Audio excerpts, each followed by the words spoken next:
Seems like there's a lot of plane crashes lately. A lot. That's strange, right? That's not good. Welcome to America Uncovered. I'm Chris Chappell. How you doing? Got any fun travel plans coming up? Me? Not really.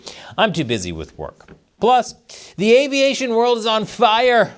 Look no further than Newark Liberty International Airport, which is in its second week of flight delay chaos. Already more than 70 cancellations today, delays starting to grow as well. United Airlines saying it's been forced to indefinitely cancel at least 35 round-trip flights per day. All this is thanks to a radar failure that left air traffic controllers blind for 90 seconds last week. No, you do not have a Bravo clearance. We lost our radar and it's not working correctly. Radar service terminates, squawk VFR, green change approved. If you want a Bravo clearance, you can just call the towers when you get closer. Okay. I'll wait for that frequency from you, okay? Okay, no, the squawk VFR, look up the tower frequencies. We don't have a radar, so I don't know where you are. Go ahead, 1951. Go ahead for 1951. That's Center for United, or Newark, 1951. United 1951, D0. Now you might think, surely there was something they could do. To which I say, don't call me Shirley. So what was the spark that caused utter mayhem in Newark? Was it a cyber attack from China? A terrorist attack? A dumb mistake? No, it was a single burnt wire. This is the most disappointing, overhyped wire since that show about Baltimore. Years of being told it's the best show ever, then I see it and it's fine. This made Senate Minority Leader Chuck Schumer ask, why are we using copper wire in 2025? Have they heard of fiber? Leave it up to an old person to remind someone to get more fiber.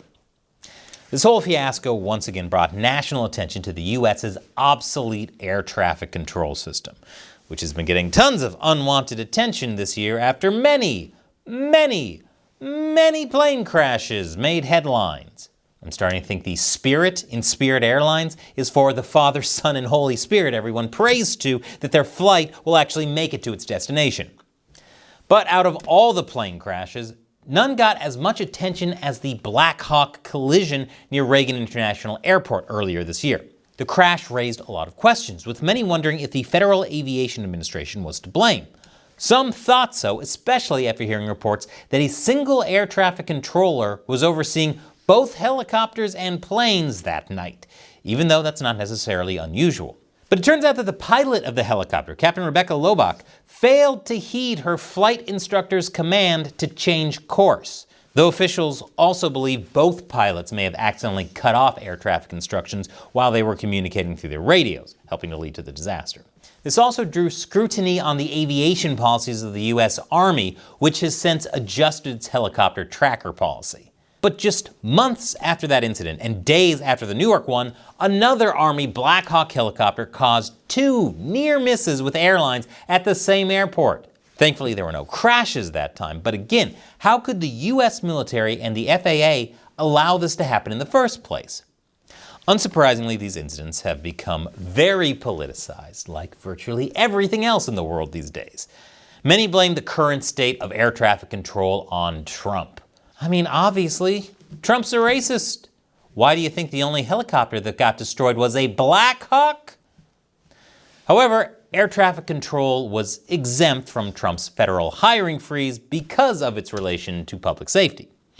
On the right, meanwhile, we hear many blame DEI, partly because they see female pilots and Blackhawk and think DEI didn't earn it. But here are the real issues at stake. You know how chaotic checkout at Costco gets because there are always way too many people and never enough cashiers? Well, imagine that, but with airplanes and no cheap hot dogs. A horror. The few air traffic controllers we do have are getting stretched thin with fatigue and mandatory overtime.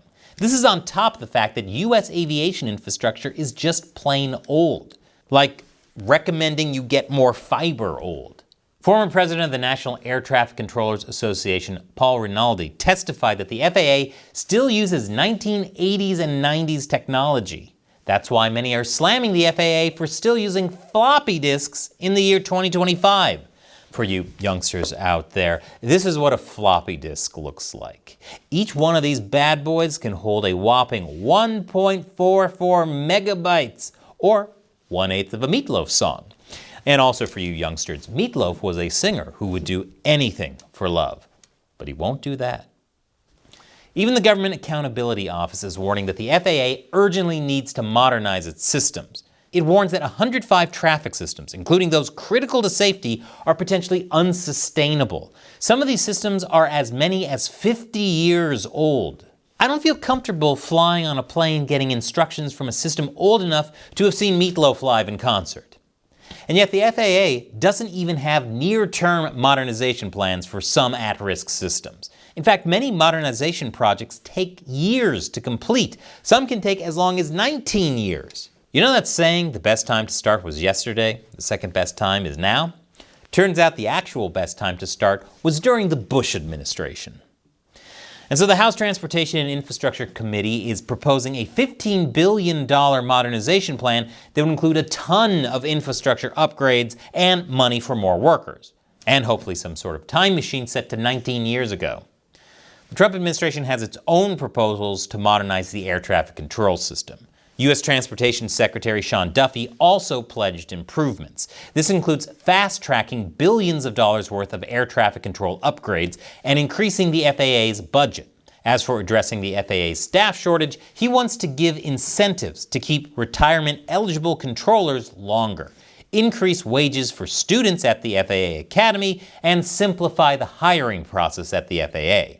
He also announced plans to incorporate AI to identify and take proactive action at hotspots where frequent close encounters occur. Good idea. We need AI involved in air travel, like some kind of Skynet. But will any of these ideas take off, or will it just crash and burn? That's less funny. Until then, my advice is to avoid Newark, though that's always been my advice. What do you think? Leave your comments below. I do read them, and please help us keep bringing you great episodes like this. Subscribe to our new premium website, AmericaUncovered.tv, and you'll also get exclusive content, live streams, and more. Once again, I'm Chris Chappell. Thank you for watching America Uncovered.